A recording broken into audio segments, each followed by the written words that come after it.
Senator Hickenlooper. Thank you, Mr. Chair. Thank each of you for being here. A really challenging time for energy in our country. Ms. Robertson, let me just say that I always appreciate people with strong athletic backgrounds.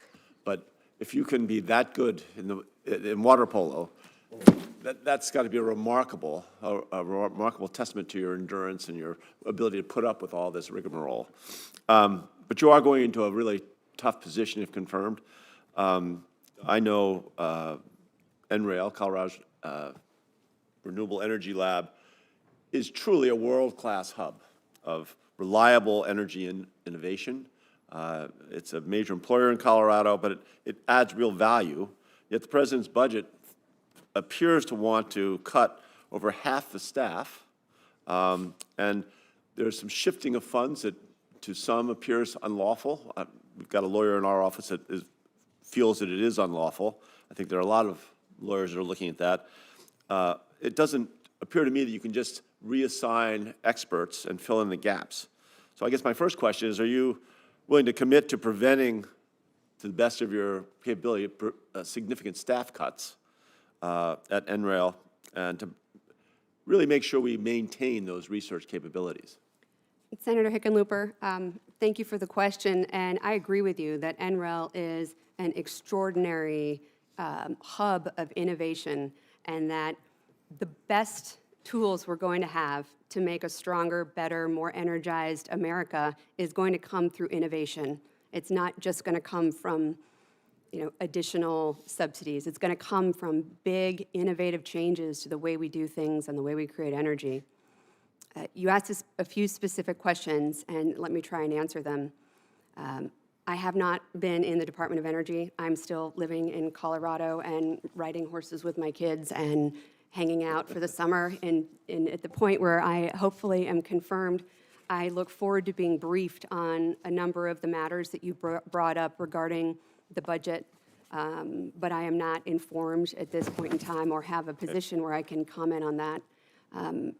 I will tell you that I always follow the law, and I intend to follow the law, the advice of counsel, and to, if I'm so fortunate to be confirmed, hold this office with the dignity that it deserves, and from a legal perspective, always do the right thing.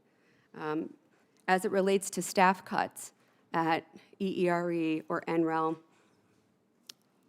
you're a business owner, you have been a business owner, and a mayor, and a governor, and thank you for that.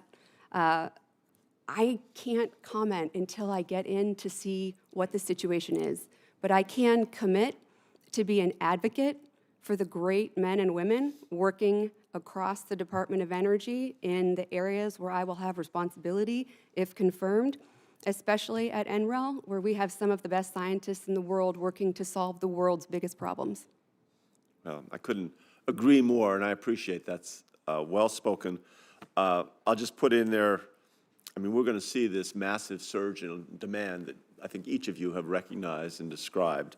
And it's hard to imagine bringing online more natural gas, more coal, more almost anything in the short term in the next 5 years.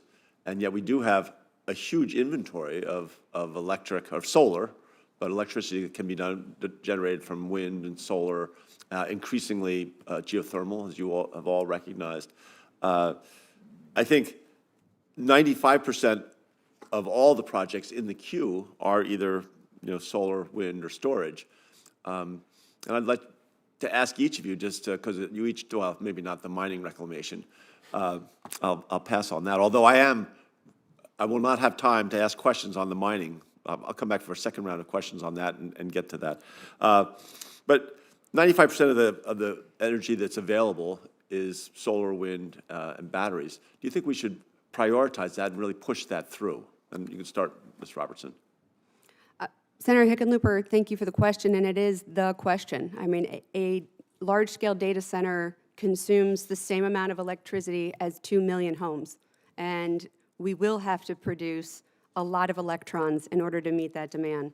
But the question of how do we prioritize it, we have to prioritize reliable, secure, and affordable power in that equation.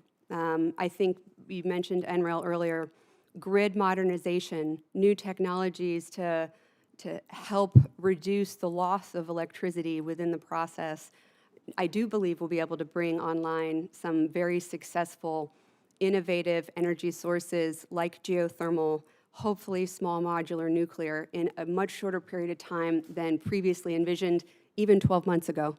All right, Bob, and I'm out of time, but in the meantime, we're going to have some real pressure on us in these 5 years before we get to the small nuclear and being able to scale up some of those other things. And I think, you know, cutting the budget that's been put out there is cutting the Office of Energy Efficiency and Renewable Energy 62% below 2019 levels. So long before President Biden was in office, that budget was much more robust than it is now. So you're probably going to have to elbow your way into some, making sure that those funds are not all eliminated, because you're going to need some of that money, I think.